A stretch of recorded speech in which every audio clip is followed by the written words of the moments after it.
We hear you. Call the Taneytown Planning Commission to order. Would you please stand for the pledge?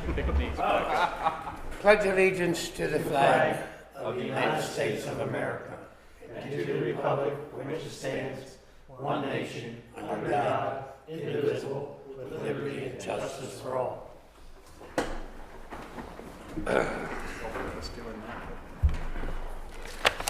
Didn't hear that, Jay. I told him to back up because I was going to take a knee, but he didn't do it. I threatened that, and he threatened me with a hammer, so. No, he might throw it over here. That's pretty. Give you one.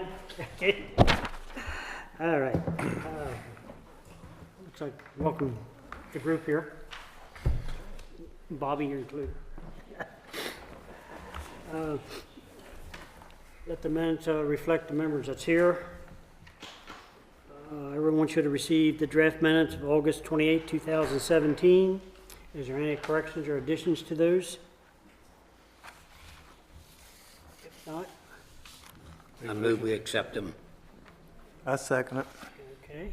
Any further discussion? All those in favor? Aye. Aye. Aye. Opposed? Unanimous. Thank you. Delegation action items, none. Ordinance, Jim, you want to fill us in on 10-2017? The only thing different from what we talked about last month is we added a title to it, Outdoor Displays and Services in the Downtown Business District. We had put it on the agenda as something like expanding uses. We didn't really have a name for it, and that wasn't really appropriate, so we added the name after the workshop, the Mayor and Council workshop. Other than that, it's the same text that you saw last month, so it changes the retail business definition from entirely to primarily within a building, and then sets the conditions for 60% of the store frontage, and food service can be permitted with a sketch plan that you guys approve. So pretty short and sweet. Hopefully it does the trick. So. Okay, on number 7, next to the last sentence, can you clarify a little bit to be less, wait a minute, display shall not now be a public sidewalk to less than 6 feet of clear width. Clear width. I got sidewalks less than that and nothing on them. Why was those two words used like that? Was anything particular, or does that cover generic? Are you referring to the phrase clear width? Yeah, clear width. I mean, how can anyone mistake that for anything other than the distance from point A to point B? That is clear, that has no obstacles in it at all. I thought it meant like if there was a telephone pole in between, that's not clear. You can't count that 6 feet. I'm thinking about the trees. I wasn't thinking about I was thinking about the trees. So you'd have to measure from the tree to the, Or, right, yeah, wherever So you're that's going where to you- get a okay. solid 6 feet, you can't have something in the 6 feet. right. Well, you don't have any sidewalks then, because none of them 6 feet, except maybe one down here. Yeah. None of them I've got. Mine's Is not that, even 6 is feet. 6 I had feet to take the front the porch ADA, off. or what is ADA's? No, ADA is narrower. ADA allows ADA is 5 feet. Not that I allows care. pinch points for so many linear feet that it get even narrower than that. But this wasn't intended to be an ADA minimum. The intent was so that it didn't create the perception of a narrowing of the public way by having it, come down to that ADA allowable pinch point. The idea was to keep the sidewalks mostly for pedestrians, but still give the merchants some opportunity to put some merchandise out. The intent wasn't to use the majority of the sidewalk for the display. The majority of the sidewalk is still supposed to be the public realm for pedestrians. And that's what the 6 feet was intended to do. Okay, I just want clarification. And as far as the tree pits, there may be instances where, that makes the distance between the tree pit and the storefront less than 6 feet. But keep in mind, there aren't tree pits along the entire frontage. So if a store does have a tree in front, it's, you know, the pit is only 3 feet long, so it's not like a big part of their storefront that's gonna be blocked. So, I hope it doesn't get to the point where we need to be running around with a measuring tape and, you know, and stuff like that. If you do, we'd have to It take may. off the It porches. depends on who's here years from now, I guess, merchant-wise and zoning-wise, I guess. So basically, you just want to comment for us, we agree to it, we don't agree, we, whatever, and that, The hearing's next week or the next workshop, so, and I would imagine. so you want a recommendation from us, Yeah. basically. Okay. Does somebody I'm sure want to Mayor make and Council a, will be looking for some recommendation on it. George, are you in the process of making that recommendation? Recommending that the council approve the ordinance? Ordinance 10, 2017, Yep. and that'd be ready for public hearing. Not here, anybody else want, if not, I'll second it. I'll second, that's fine. I'd rather second it to you. What's that? I'd rather second it to you. Then you may second. Just because you're on the council. Well, that's why I was avoiding it, but. All right. We vote? You can vote. Okay. We have a motion and a Okay, second. so right, yeah. lost. All those in favor of that motion signify by saying aye. Aye. Opposed? No. Carried. Just having a senior moment there. Was that a no? Was that unopposed? That was Ollie wasn't opposed.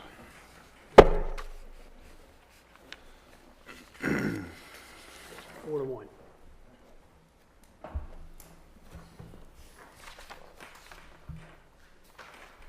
Hey, Jim, you want to move on into your report?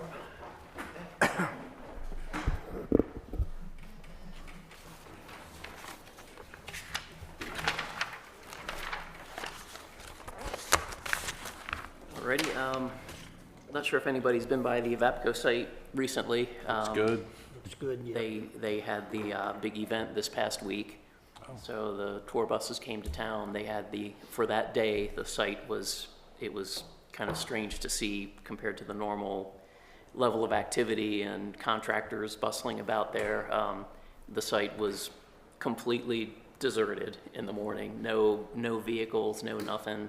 The sod's down, you know, the site was looking good.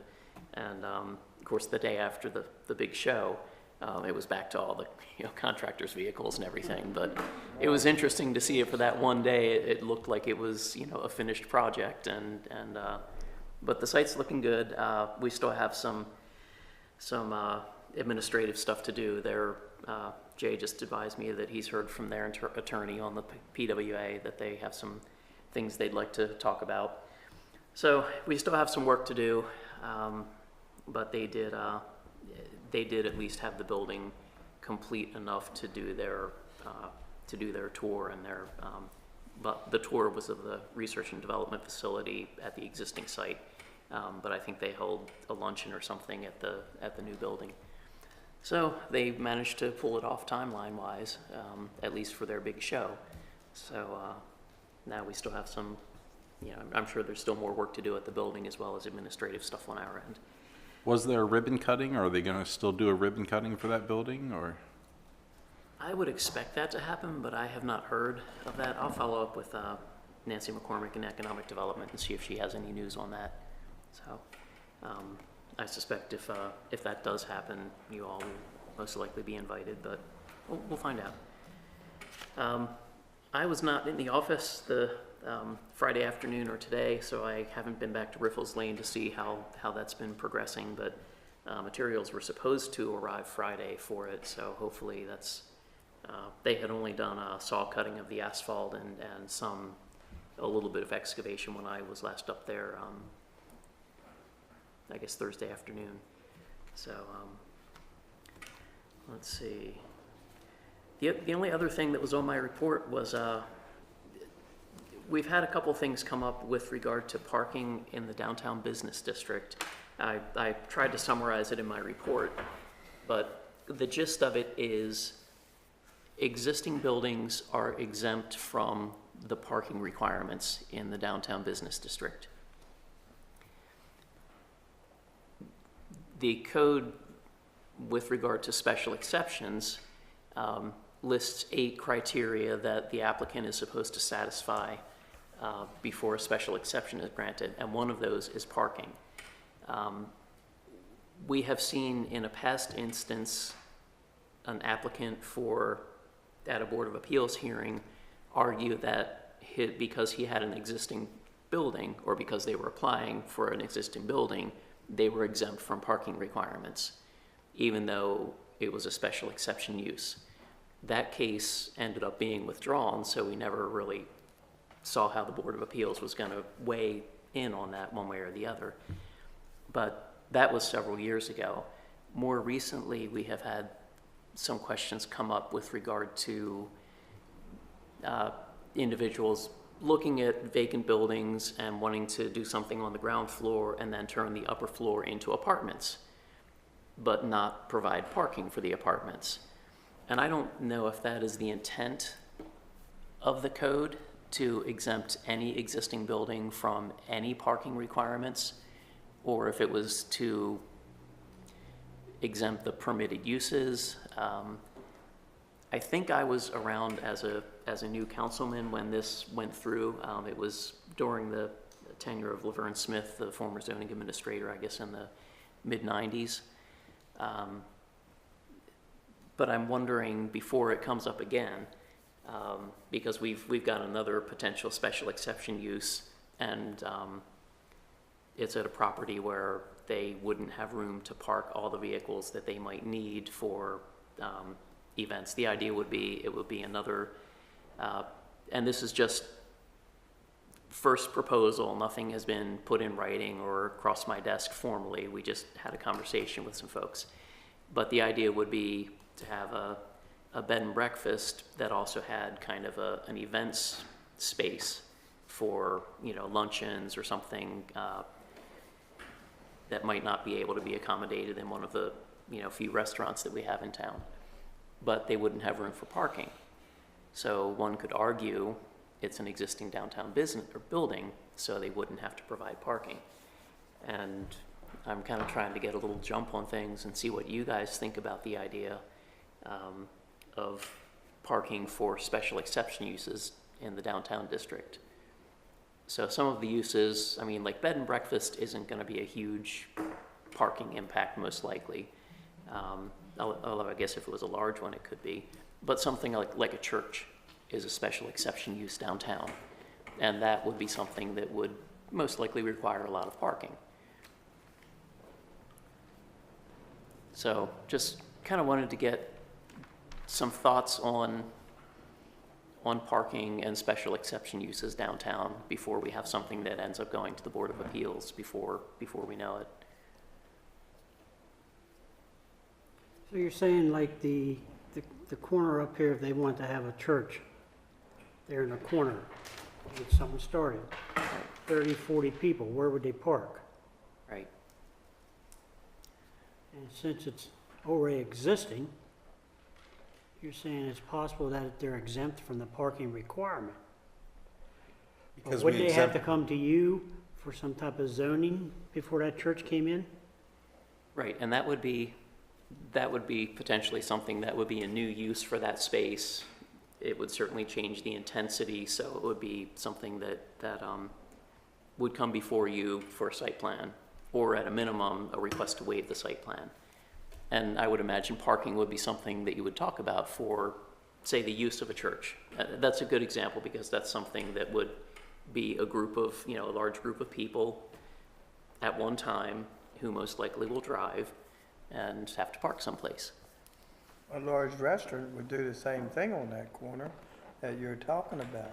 Right. But you've got more than one building on that end of town that could happen to.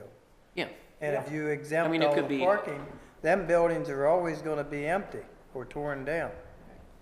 I think the intent of the waiver for existing buildings was looking at the downtown and the size of the properties for a lot of the existing buildings, and the fact that many of those properties can't accommodate the normal X number of parking spaces per X square feet of retail space, or X number of spaces for X number of seats in a restaurant, that we would end up, assuming we see more success downtown and more demand for commercial space than we have now, we could potentially see buildings being knocked down to meet the required parking. And the city don't want that. Right, and that's what we didn't really want to see. So, What else would you do with a building if you're not gonna give no parking? but I'm suggesting that for special exception uses, Right. Well, you have the same scenario either way. If you waiver the non-parking area, where would the 30 or 40 people park? You have the same scenario, there's no place to park. So they would have to park either the town parking lot and have them shuttled, or out of town and have them shuttled in. And if we required them to have parking, that couldn't happen unless they would buy a couple properties and, like say, And tear it down. And that's what we don't want either. Your scenario that you're really talking about, and it was a bad thing, but yet it was legal, is the restaurant that they were gonna put in on Frederick Street.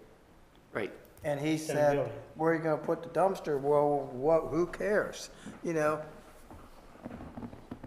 Could have happened. right. And that one, as we know, That's- those of us who were that was- around, Yeah, that was hard to swallow, but then again, that's a big building. What are you gonna do with it? right, If there is no parking, and if you exempt it, Right. there's a building that's gonna be empty just like it is now. Well- And you need to revitalize downtown, not cripple it. and I think if you look at the, and certainly, you know, a restaurant is gonna have a different parking demand than a retail shop. But typically, you know, the patrons will be, you know, there for a certain amount of time, you know, an hour or two for a restaurant, depending upon if it's, you know, maybe we'll go with a fictitious pub. You know, somebody might go hang out there for a couple hours or a few hours. Their car's gonna be parked for a few hours. Well, hopefully Somebody they're not going to a driving home retail after store, that. you know, Car's gonna be there longer than a few hours at that point. you know, if somebody's going to you know, to shop in a retail store or get their hair cut or something, they're gonna be parked, you know, a much shorter duration probably. If somebody's creating new apartments, the dwellers are probably gonna be parked there for, you know, longer term in the evening, probably not there much during the daytime. But, you know, there's different dynamics to parking, you know, depending upon the use.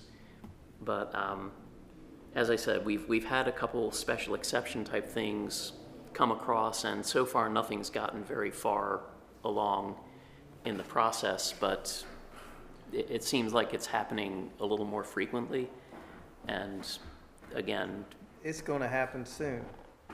so I think, you know, at some point, the Board of Appeals is going to be looking at a special exception, and they're gonna be looking at, you know, how do they, you know, address these 8 criteria, one of which is parking.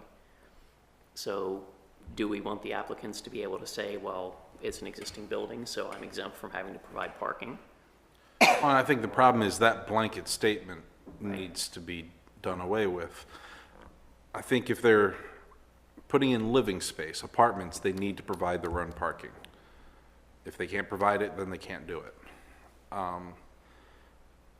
We should determine a healthy walking distance from our municipal lots and say people within that distance of those can allot from that parking lot to what they need. If they're outside of that distance, they're gonna have to figure out something else. But, I mean, the big red barn with the silo is not gonna be using our city parking lot. They're gonna have to figure out what they need to do. I don't see how you can legislate something that's gonna take care of everything. I think you're gonna have to look at each item as it pops up and see what you can do with it. Who's gonna start a church on the square without parking? It'd be crazy to start a church on the square. I agree with you. Without parking. I agree. Or a restaurant in the other building. Who's gonna open a restaurant there with no parking? Don't be surprised. Right. Don't you be It surprised. won't be there long. Don't you be It surprised. won't be there long. Where did the patrons for, when Leonardi had the restaurant up there, where did they park? Because he was always busy, that place was. Yeah. Where They, did they got on a the street. small parking lot. They back parked there. on the street. That goes with the building. That parking lot back there goes with the corner building. Yeah, it's not many, but it's better than Leonardi nothing. came to every council meeting and complained about the parking meters because his customers couldn't park without putting money in the meters. And when he moved down on the Eastern Shore, they wanted me to take a parking meter along and set it up in front of his new restaurant that he opened down there on 50 going to Ocean City. Predate us. So, Bobby, you've mentioned before, in terms of walking and such, because you had cautioned us about the drive-through concept. If you were to assign a distance from a parking lot that's reasonable, what would you say? That's discriminating. Absolutely. I've heard 10-minute or 15-minute walk, I've heard quarter mile as far as distance. You know, something that's not gonna take a long time or it's very far away. Right.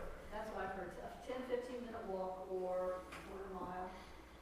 You're not going to get anyone to walk 15 minutes to go to church or to go shopping. Right. I'm thinking couple 100 feet personally, but that's, I'm thinking on the other side of the street, take the creamery down, put a parking lot in there, I'm with you. Let's do it. and that could be open to anything in that area. But then again, who do you have in that area? Yeah, where are you going to walk to from down there? I don't either. I'm not gonna buy that side. Well, I mean, from that spot to the square, I mean, you can do. I'm not going to walk there. I'm not going to walk up to the square from. Well, I'll drop you off and I'll go park, and then, you know, I'll come back and pick you up when you're finished. But I mean, still, No, I agree with you there. That's a better place than any. What does the code actually read? Is that what you're looking up now? Yes. You're my favorite. Should say something about handicap too. No real answer to any of these problems. I don't think handicap fall into any of these. They didn't exist back then. Right. And Jim, I do believe that something needs to be done about this. It's been over 10 years that we've purchased that thing, not done anything with it. I mean, we're just becoming an eyesore. But that's about it. But that is a good question. Any kind of new parking lot construction is gonna have to be ADA compliant, so. It just gives specifics of what we, Under general requirements in 20536, under parking, 36, I got 20536C just says existing buildings located in the downtown business district are exempt from parking requirements. That's it. And the one I was talking about, throwing It that just at you. threw that against a wall, and that's, wow. So, you know, it was 1999. So it's been a while. well, then basically, it's not our issue. If you want to open up a restaurant or a yes, it church is. there, it's not our fault you don't have parking. That's right. I mean, we got a parking lot there, and we got maybe one down there, you're gonna have to make do. And same The with, fact that you don't have adequate parking could deter future development that you want to see happen. It's going to. So It's el- kind of a vicious circle. elsewhere in the code regarding parking for the downtown business district, it has parking loading requirements shall be subject to Article 6 of this chapter. And then it talks about no drive-through access is permitted. So you go to Article 6, that's where the blanket exemption is. But then if you go back to special exceptions,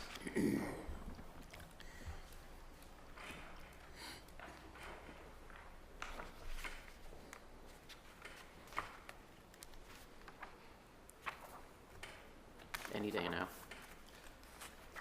while you're looking at that, look at Ellicott City.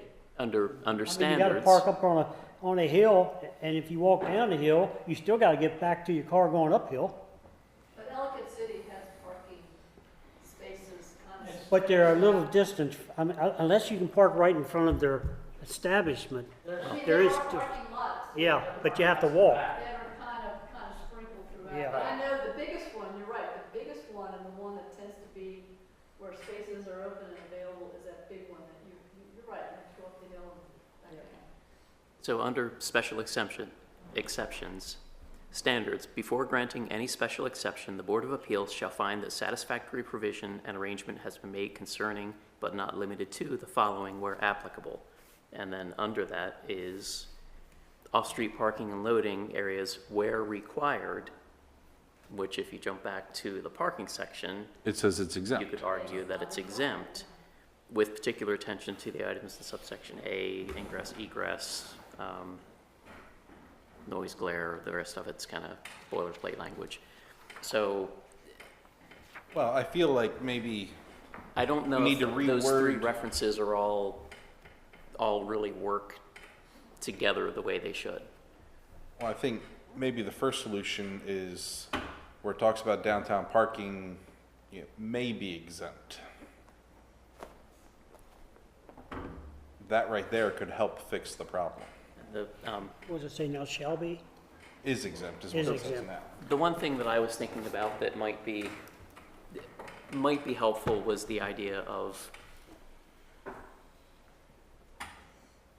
existing buildings could be exempt for permitted uses maybe, and then a special exception use could be determined by the Board of Appeals. In some cases, they may think, you know what, it's going to be 5 cars a week, no big deal. But if it's something that's going to be a greater impact, they would then have the authority to, to require the applicant to provide space or, have an arrangement for parking and say, well, I've leased, X number of spaces from, this adjacent property that has space or something like that. So I feel like the Board of Appeals' hands are kind of tied if anybody really looks through the code and sees all 3 parking references. And I don't think that the board really could argue against that if somebody made an argument about it.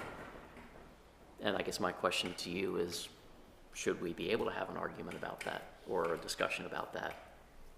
Or do we just want to say, well, good luck? Was there ever anything talking about valet parking? The what? Valet?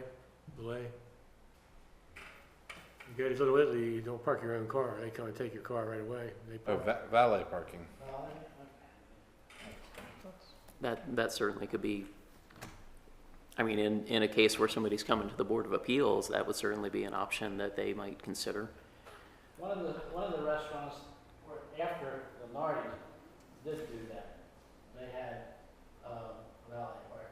I don't know where they took the cars, but took something. Jay, you're itching to say something. I'm just trying to move this along, because I don't think that there's an answer.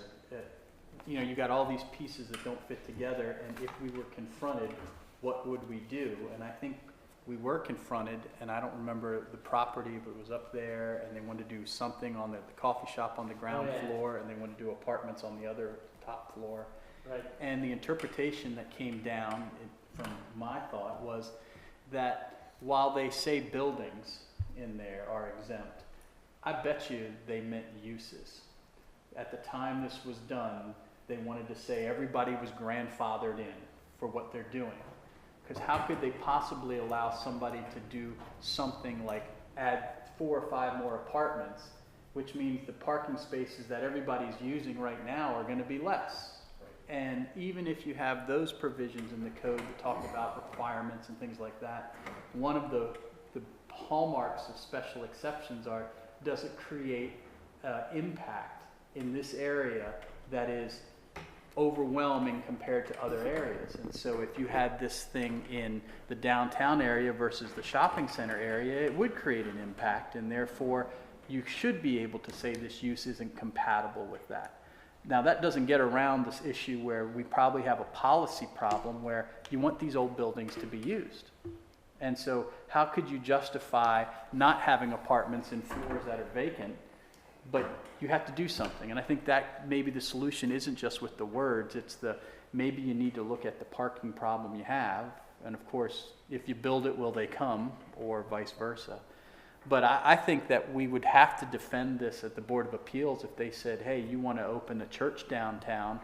No, we can't let you do that because you may be crazy enough to try, but you'll take the parking from everybody else that already has a business down here, and they, for lack of a better term, were here first. And that's what that meant for existing buildings, in my mind. That's how I would argue that. But I could argue it the other way too. But that's why I went to school for that. But I would think that the thought would be, you all either need to look at the zoning code, but there's no solution because it's geometry out here. You need to figure out what can you do to have parking in a convenient area. And you know, the only parking that's convenient to this is that lot here. You all would park here to go to any of those stores, but that's about as far as I'd walk, right? That's always been my argument. That's one of Nancy's biggest pushes, is get rid of the apartments downstairs and put in storefronts. You can't. There's not enough room. And you can't afford to do that. No. Because the building still costs even if it's not being used, so there has Plus, to be some. the permits you gotta go through is, right now, the permits you gotta go through to do something that's already existing is not nice. I know Jim has talked in the past about like a public, I forget what we made it called, but a public parking impact fee. You know, because you get to how do you do it, and then where do you do it, then how do you pay for it, but you know, this gets into big policy, I guess is what we're talking about, is if you have 500 new houses and you want those people to be able to come downtown to buy something, they got to have a place to park. Well, you wouldn't need a place to park if you didn't have 500 new houses, so maybe every house pays an impact fee and that goes into a kitty to buy one of these old places like that isn't any good and tear it down and build a parking lot or an access or something. It's easier thought out than done, but you know, the parking lot that Keith Reed got that went with that building up there, I mean, that type of little parking lot, just like over here, that makes the buildings around it usable then. Yep.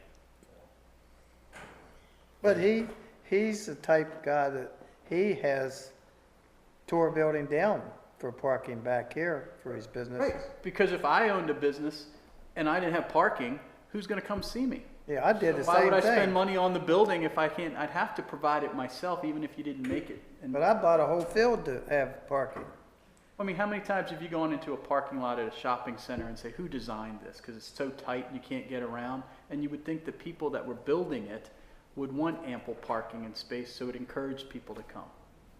And I think that's what we need to do through a whole lot of different means, is to try to encourage people, because you know they're not going to walk downtown, right? The people that are going to come downtown are going to drive to downtown somewhere. Go back to the McKenzie report. Was it McKenzie? That was the name. Yeah. That was addressed even back then, that we need to look at buying something, raising the building if it's a building there, and put parking in. That's one of the recommendations. Well, in the city providing parking's all fine and well, but it's not fixing the problem. I mean, we can't, It depends on where you put it and how. well, and that's the thing, I mean, that's, You can fix the problem, but it's gonna. but you're relying on the city to put parking that way, that way, that way, that way. Just, I don't know. Like, I don't see anywhere down there we could put parking. Well, I see up here, bad, in years to come, we're gonna lose a lot of parking right on this square. Because when Mead Crossing gets built out and they build out this way, you're gonna have to do something on the square. You're gonna lose parking. As Jay mentioned, the idea of a parking replacement fee or parking impact fee, we are approaching the point where State Highway is going to require a turn lane for 194. The intersection, when you look at all the background development and Mead's Crossing, finally gets to the point where it gets a level of service that requires them to do something. And to do that, And to create that left turn lane, they will have to eliminate a number of on-street parking spaces in both directions. So the idea was the additional residential growth is causing the loss of parking. And you could also argue that a healthy, vibrant downtown is a benefit to all citizens. You know, you certainly will have to come up with justifications for any kind of an impact type fee. But the idea is, you know, we're gonna lose parking when we build more houses because the intersection is gonna fail with the increased traffic from those new residents. So that was the tie-in to the idea of an impact fee. And it would be, you know, the city would have to acquire, you know, some property and either demolish a building or have a property that has a large enough, you know, yard and access to develop it for parking. And there are properties like that, but they're the exception rather than the rule in the downtown area. You know, there's a handful that have a decent sized backyard that could accommodate a small parking lot, but if it's a small parking lot, you're gonna need more of them. And that's gonna be more properties to buy.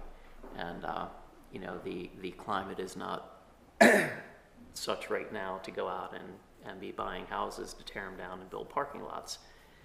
So, at any rate, we're a little bit down a tangent here, but the idea really was to try to get a feel for when a special exception comes, you know, do they have to speak to parking or not? And we can talk a little bit more about it at another meeting, but I think we need to be ready to address it because we've had, in the past year and a half, we've had a couple different special exception uses come before us for the downtown district. You know, most recently the George's Bed and Breakfast. Now they wanted to provide parking on site for their guests, so it wasn't really an issue. And they had a lot large enough to be able to do that. Plus, they're also, I mean, one property away from the municipal parking lot where there's 80 spaces. So not really an issue for that particular case. But if there was somebody who didn't have space on site, it might be an issue.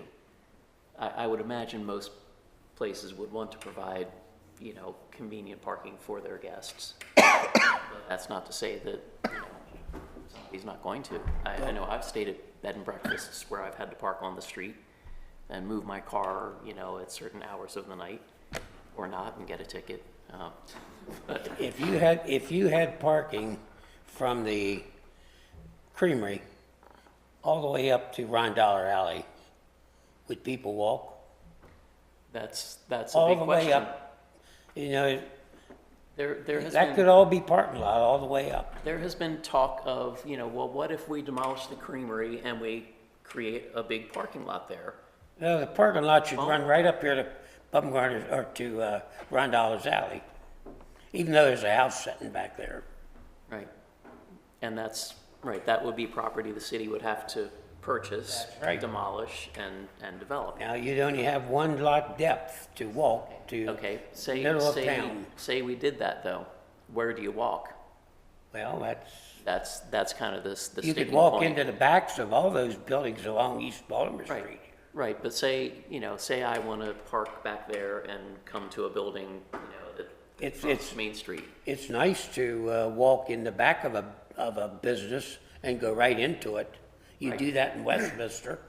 Yeah. You can Right. park in the back, walk in the back door, and you're in the restaurant. And that would lend itself to all this area on the south side of the Main Street. And what's nice about that arrangement is parking spaces are behind the buildings at front on Main Street. Exactly. So if you do need to demolish a building to put it on a parking lot, be sure it's off your Main Street, off your. Well, there's not much back in there. It would have to be demolished. Right, the idea of developing parking back there is one of making sure it's well known to people that it's back there, but also having good pedestrian access, you know, to get people up to East Baltimore Street. in that case. If which- you had parking back there, you wouldn't have to advertise it. It would soon get around. And a few signs. And that- Yep. if Yeah. the signage, Yeah. we'll get them there. Now, there you have land that's available. Yeah, and we have actually had conversations about some areas back there, and one of the downsides of that was the alley by what used to be Rhine Dollars is narrow, and the buildings pretty much sit right on the alley, so there's not room for a dedicated pedestrian walkway. So you've got to, put people onto an alleyway, a vehicular path to walk from the parking lot to the sidewalk. And really, before, Pretty much the same thing. And that's right, and that's kind of what we've got back here as well, that, before something happened to that land back in there, now's the time to think about it and maybe buy it. Sounds like town's got a lot of money, maybe I ought to. I think that's all fine and well, but Spend for me. I think if we want to fix your problem in the short term, we could just do that with a simple change of words. That, yeah, that just simply signifies that we can require parking in downtown to be addressed. I think that's the best way, short term, to fix yours until the city hits the jackpot and can start building parking lots willy-nilly. Buy lottery tickets every year. Good, as long as the city's using their money for lottery tickets, we're good. Leon already had a restaurant up here for years. Change the wording then over to may, That's what I'm saying, instead of right. is, will, or I think that's the best way. One of the things that we did attempt to do was to get the old pharmacy. That'd be a great pass-through. Yeah. Don't even get a response to a letter. Well, if we keep running trucks into it, we could eventually make it a pass-through. And they haven't done a darn thing about that either. Hey, Jay, well, that's a council issue more than planning commission, but all right, so is that as far as we want to go with this for tonight? You can talk about this for days. that's my This is kind of recommendation. just like signs. Make it May and, It's just like signs. Jay and I will try to catch up and Okay. hammer out some ideas to I'm float for glad I'm next old, I time. don't have to worry so much about it. Thank you all for jumping in there. I just, as I said, wanted to Well, it opened up the get some floor for discussion discussion. and hear some opinions on the issue, so I appreciate the input. All right, so continue on then, Jim, and Okay, the rest of it's all yours. That was pretty much it for the report. Hopefully, if the agendas stay light and I'm able to dedicate some time to come up with some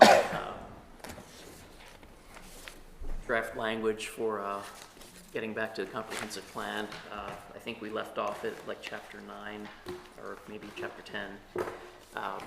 So I'm hoping maybe we can get back into having some chapter by chapter discussion over the coming months. It's been backburnered for the better part of a year, I think, since we last talked about any of our chapter updates. As far as active projects, we already talked a little bit about Evapco. Meadowbrook is chipping away. I know in the report I said they pulled one. They have pulled one more permit this month since then. Let's see, Creekside was looking for they should be starting work on the brake iron sidewalk. And as far as the sidewalk on East Baltimore Street, the last comment letter or the last response from SHA, they are at the point now to submit their permit package to begin work. Now, I'm not sure how long a process that will be to get the permit, but the last letter came back saying, do A, B, and C with your permit application. So they're close enough to having all the details nailed down that SHA told them, go ahead and do your application. So hopefully we will be seeing the sidewalk out there shortly. I know they want to try to get it built this season, but here we are on the verge of October. So isn't there a utility pole that's in the way of that sidewalk? yes. Right at the end of the sidewalk that's existing, there's a utility pole in It's the way. very close. I think they are going to have to relocate it, but Okay. I don't have the plan in front of me, but I know that came up. I think there's about, gosh, I think it's like 42 inches or something like that. So it's not, they can't do a 5-foot sidewalk without moving the pole. Right.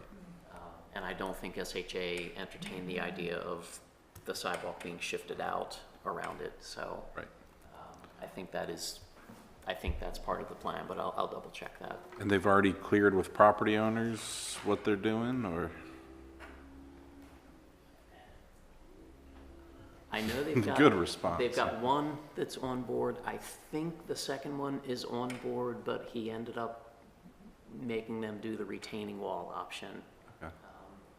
So I'll try to have the details on that. If it's not built before next month, I doubt that it will be. Aren't you optimistic? Yeah. What about the, Right, so if you can't drive by and see how it turned out, I'll have an update for you next month on the details of it. Okay. Meads Crossing, really, we're just still in a holding pattern for Meads. Their Mylars have been signed and down at the county since May, which was their date to record the lots according to the DARA. We didn't really hold their feet to the fire. We kind of said, well, they're in the process of recording. And as you may recall, they came back to mayor and council wanting some changes to the way the surety is posted, which the city agreed to. But we're still waiting for that to happen, and at least as of earlier this week, the county is also waiting for their legal documents package to be finished and for their surety to be posted by Meads. So basically, everybody's just waiting. Has Meads signed the PWA yet? Do they Trying have to it to figure out sign? what they can change. I sent So we, I sent it out last week. Okay. And So it's, they can has it change been radio silent from them for a while, or? for me, it has. I'm not sure if they've been in touch with anybody else. Okay. Yeah, it really hasn't been, I mean, I think they were waiting, we hope they're waiting on the public works agreement. Okay. So we'll see if that being in their hands makes something move or not. But it has been quite some time. I don't like the hurry up and wait sort of thing that we're in right now. Well, we're in the wait. They all, It's always hard enough. all projects are that way, hurry up and wait. We gotta get this thing proved, Okay, go ahead, Jim. So that's, then it takes years. Yeah, we Carol gotta do Vista, it now. Carol Vista finished yet? so that's pretty much it. Carol Vista has, has pulled the last of their building permits for the remaining houses. I think the last couple are under construction. I think the last two houses, I think they just built on speculation just to probably get the crews out of there. They got down to the last one or two lots. I think they just, they'd been waiting to have a contract for the last phase, pretty much. That's the norm, with the exception of maybe putting up a model house. The norm these days is that the builder waits until they have a contract on a lot before they pull the zoning certificate and the building permit. So, rather than, pulling two or three and working on two or three houses at a time, and then when they finish pulling a couple more, they've been taking the lots as they get a contract on them.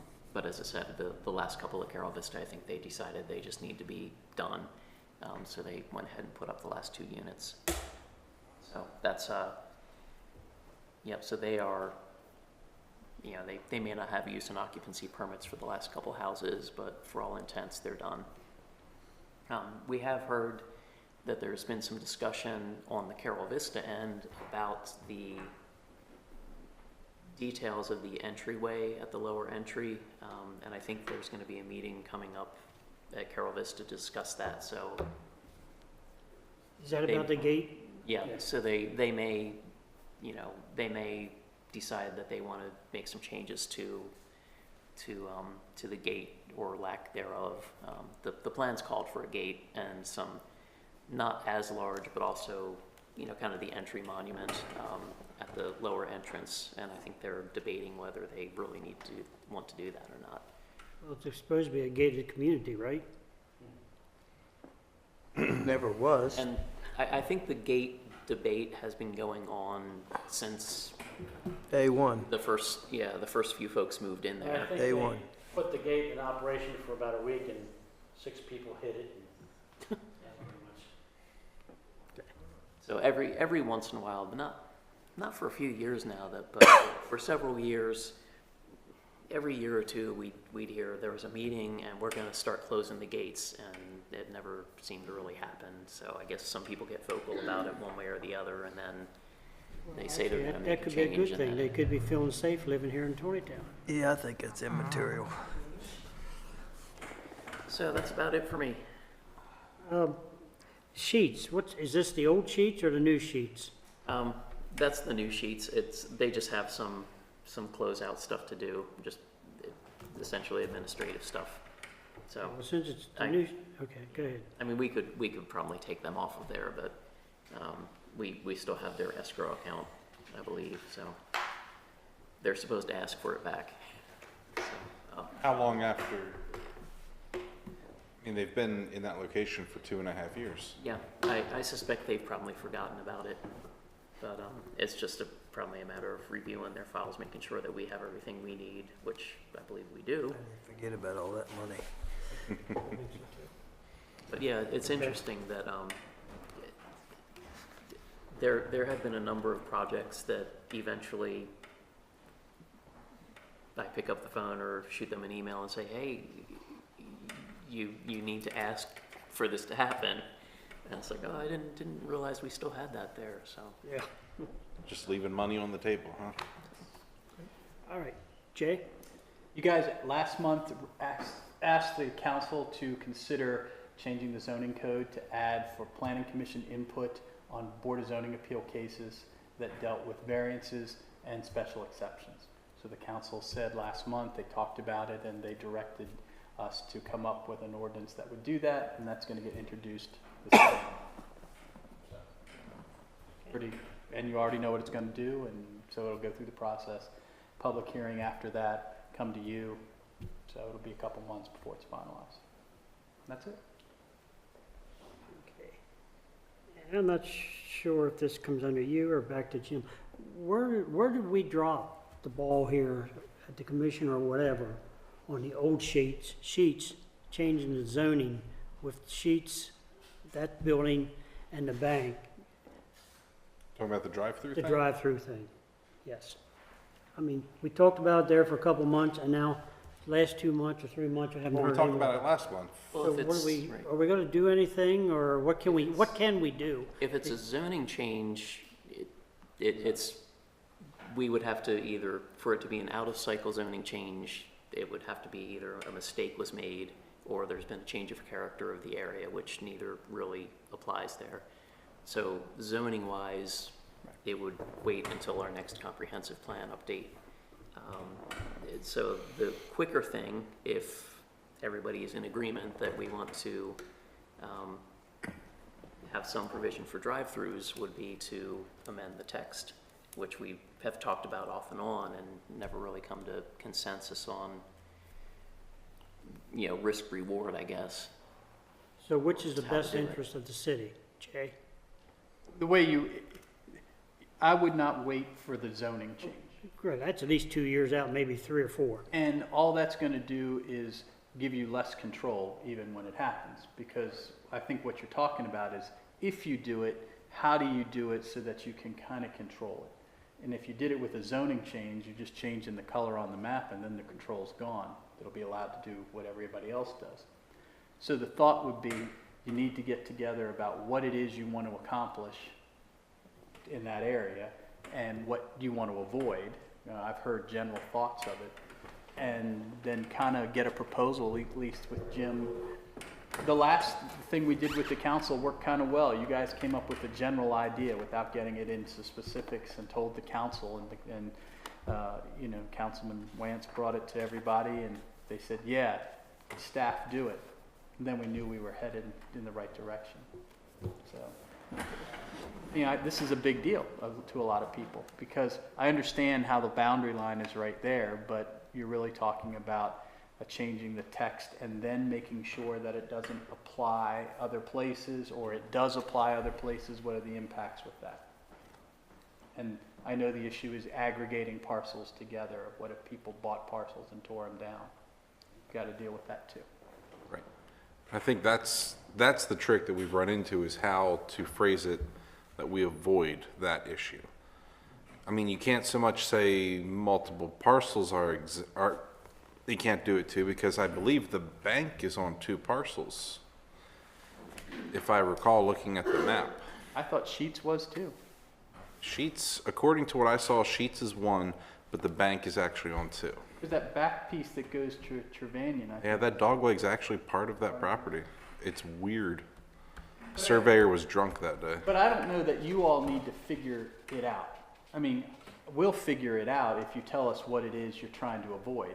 And I get the general idea, but it needs to be, these are the things we wanted to try to accomplish, and this is what we want to avoid, and then we can kind of give you some ideas. Because I can't deal with one, and I mean, I have to move something else, and so that's the thing. Well, let's keep this put this on the agenda. I mean, so if you want to make it happen, we need Yeah, to I put think this we as a need to. priority. And we need to take care of the bank issue, because that was a special exception, right?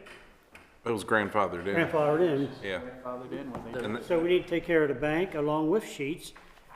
And then I'm not sure what else is in that area. If the Exxon station, where that fits in, Yeah. Well, I think anybody that has one, we can deal with that as a non-conforming use. The bank would be, they argued that they kept the drive-through window open. 'Cause they had the and ATM. months, right, it was Right. not a year that the use ceased, Right. that they were able to continue it. But that actually, bank and savings and loan with drive-through windows actually are a special exception in the district, In downtown? in downtown, right? So, Okay. I guess the thought back in, and the downtown code's been amended a number of times. It looked like there was a lot of activity in 2003 and 2004 with the downtown district. But I guess so the restriction on drive-throughs has been in place, at least since that time, so at least 13 years. And then I think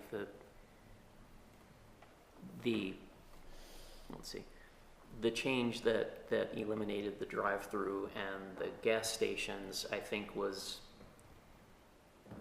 perhaps a bit of remorse regarding having the Exxon and the Sheets located right downtown. I thought that my understanding was that was looked at as being, we shouldn't have done that. That doesn't belong right there.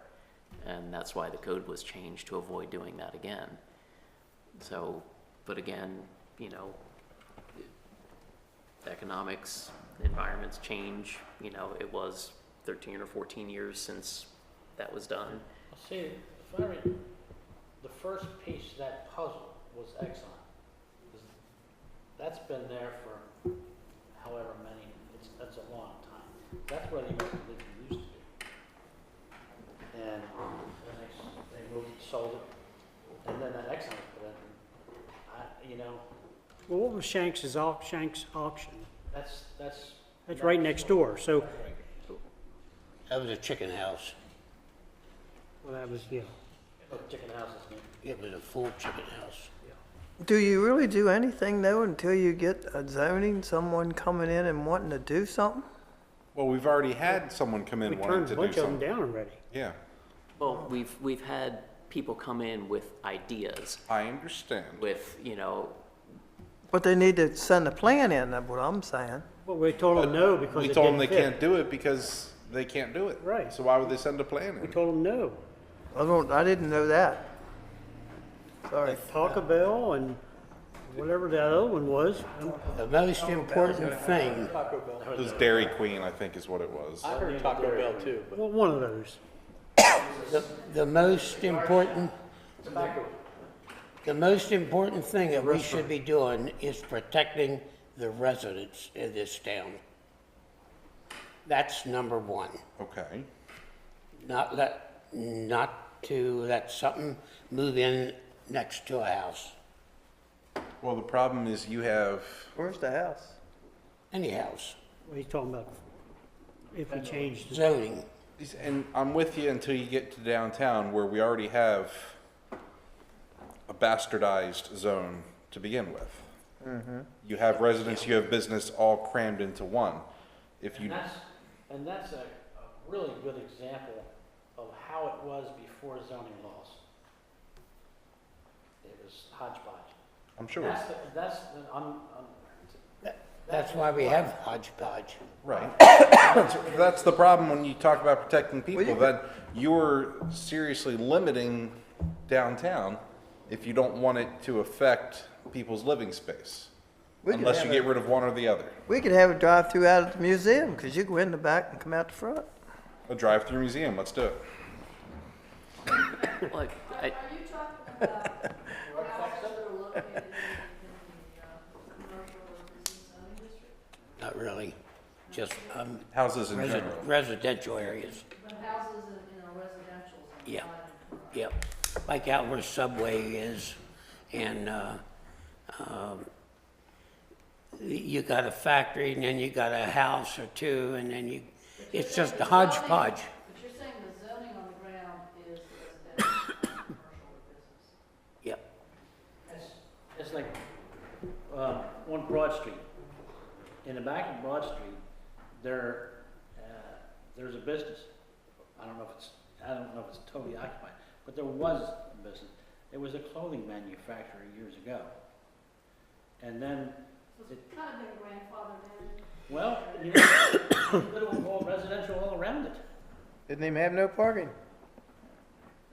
Didn't even have no parking at one see, time. they built that sewing factory there back in the 30s for people to work in, And what is that zoned right now?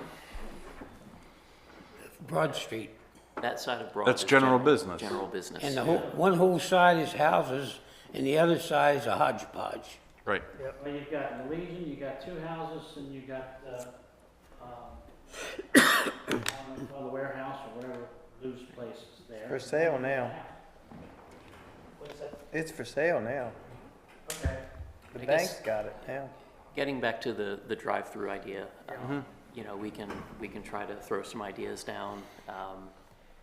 With that particular site in mind, the former Sheets site, that's going to be a very interesting redevelopment project because that is within the Old Town district where the design standards do apply for new construction. So, you know, in that particular instance, there may be some modest protection, you know, even if we do come up with some way that we want to, you know, look at drive-through service for a property like that. That said, I guess as far as the use itself, well, hopefully we wouldn't get your typical looking Burger King or McDonald's or KFC or whatever, because we do have the design standards in place. I guess the question is, you know, is that where you want that use to be or not? You know, if that's where you think that would be good for the city, then we move forward and amend the code to come up with a way to do that. See, and that's where I want to be a little, I know we talk about we don't want people to raise 4 buildings and put in a drive-through, but with the design standards in place, is that the worst thing that's going to happen? I mean, they have to put something in that's going to blend. Perhaps they can get rid of some of these derelict properties that aren't getting fixed. And then all of a sudden we have businesses coming in. Yeah, we lost 4 buildings that might be old, but we get something that matches and gets business. Is it the worst thing that's going to happen in this city? No. That's what we really need to think about. Right now, the economics are not such that I think we're likely to see that, but I again, know. we're thinking, you know, pretty far down the road, and I you know, understand. And someone are could successful, surprise us. that is a risk. Right, someone could surprise us with it. But again, with the design standards in place, we're somewhat protected at that point, that we're not going to have the neon glow of a McDonald's downtown. So, Well, let's keep working on this and with some thoughts of, like you brought up, of at least one acre maybe, 1 or acre or with- 2 streets, a front and the back of the street, right, something like that. Access to 2 Some streets. scenario that would fit, right. and let's move on this. Yeah, there ought to be something done there. Okay, so All right, that's what I, Just a quick thought crossing my mind. Is the issue with the sheets that they want to be able to put a drive-through?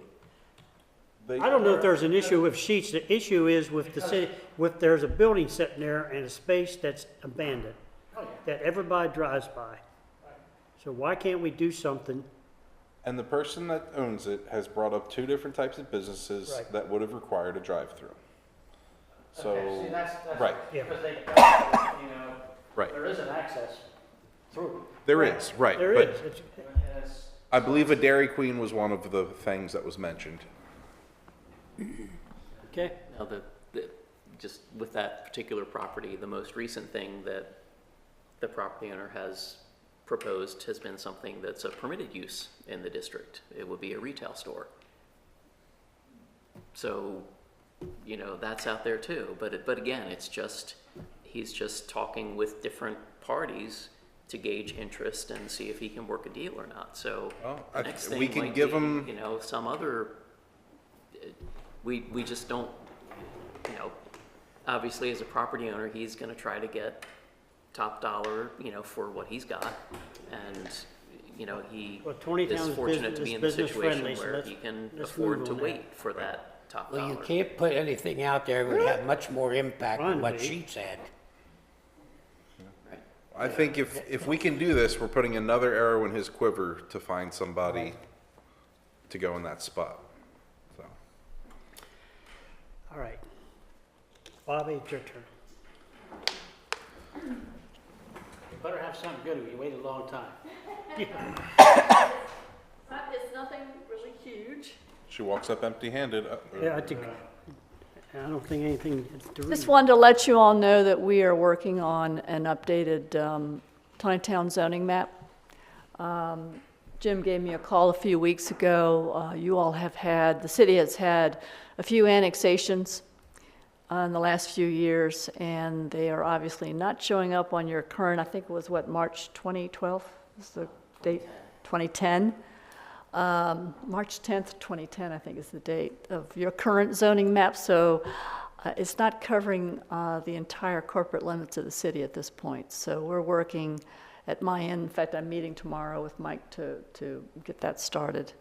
I know where the properties are located, what the zoning in the city needs to be. So, and I'll work with Jim as far as who the signatories need to be sure we have the right names down and titles and so forth. So that is in the works. Just wanted to let you all know that. Thank you. Thank you. I guess that'll incorporate all of the Bollinger Park that we purchased and, That's the intent. okay, and a couple, I guess the Stumptown The 2 parts. properties need to go on the, okay, I got it. If Stumptown 1, Stumptown 2, Balmer. That's those 2 houses in Stumptown. Garrett's? That was part of the Bollinger The Act. Bolling, yeah, Garrett property is part Oh, of that's Bollinger. was that strip that was kind of a gap. Yeah, that's Right, it Henry? was the parcel, You have anything? the Garrett, acreage from the Garrett. Jim? Ollie? No. No, I don't have anything. Okay, looks like the next one is October 30th. Okay. So Come in costume. I'll entertain, what was that? Come in costume? You come in costume, right. So move. Entertain a motion for adjournment. So move. I'll second. Further discussion, carried. Thank you, everyone. You. So Jim said